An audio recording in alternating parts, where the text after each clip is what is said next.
When one is learning about sequences in series, one should have some basic vocabulary down. Like for instance, what is a sequence? A sequence is a list of numbers usually based on a pattern. And as we start looking at those individual numbers, we may come across what's called an nth term. And all an nth term is the nth number in a sequence.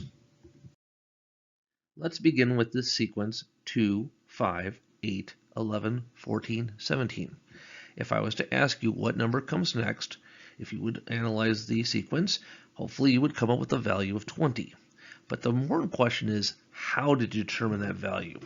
And so, maybe you start realizing that if you go 2 plus 3, you would come up with 5. And then if you would go 5 plus 3, you would come up with 8. And you could continue adding these values of 3 to the different numbers to come up with 11 and then 14 and 17. So it makes sense that you would continue to add 3 to 17 to get the value of 20.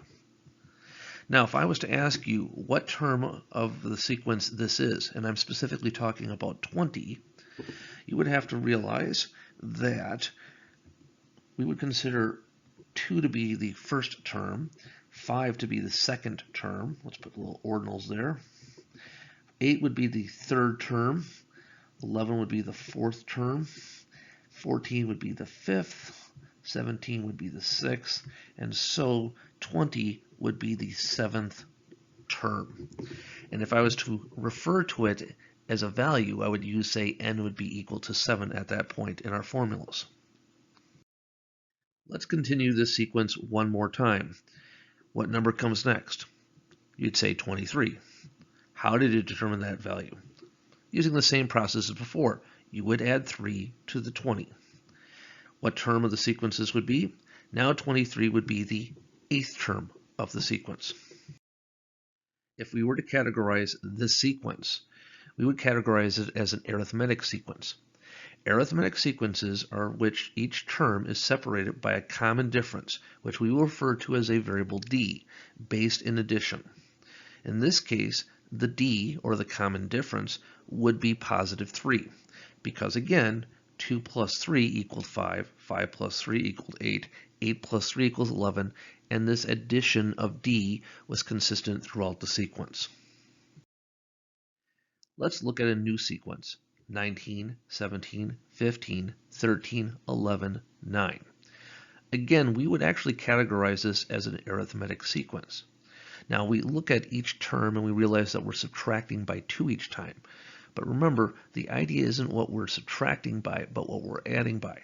So we would say the common difference in this particular sequence is negative 2, because 19 plus a negative 2 produces 17. 17 plus a negative 2 produces 15, and so on. Let's look at a new category of sequences by analyzing 3, 6, 12, 24, 48. Again, if I was to ask you what number comes next, how quickly would you be able to say 96? And if I asked you how you determined that value, it might take you a little longer because since I did say this is a new type of sequence, it's probably not going to be based on adding and subtracting a specific value to previous terms. In fact, in this particular sequence, what we will be doing is multiplying by 2 to each term. So we go 3 times 2 to come up with 6. We go 6 times 2 to come up with 12. And we'll go and do that process throughout. 12 times 2 is 24. 24 times 2 is 48. And then 48 times 2 gives us our 96. Now, let's go back and refer to what is the nth term of the sequence. And specifically, what term is 96? So, once again, 3 is the first term. 6 is the second, 12 is the third, 24 is the fourth, 48 is the fifth, and so 96 would be considered the 6th term of the sequence. And so if I was to refer to a value of n, at that moment in time, 6 would be n. Continue on. If we realize that we're going to follow the same pattern, the next term that would come up would be 192 because we would be multiplying 2 to the 96. And now 192 would be the 7th term of the sequence. This sequence would be categorized as a geometric sequence.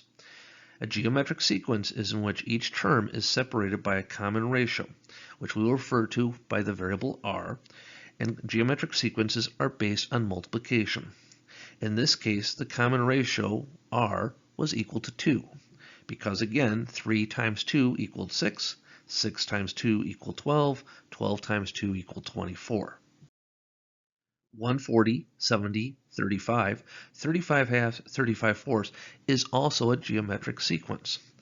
But instead of saying that we will be dividing by 2 to go from term to term, we need to consider how we would write it as a multiplication problem. And therefore, we would be multiplying by 1/2 or the decimal 0.5, because 140 times a half is 70. Now, I'm not saying that 140 divided by 2 isn't 70, but we want to look at it from the standpoint of multiplication.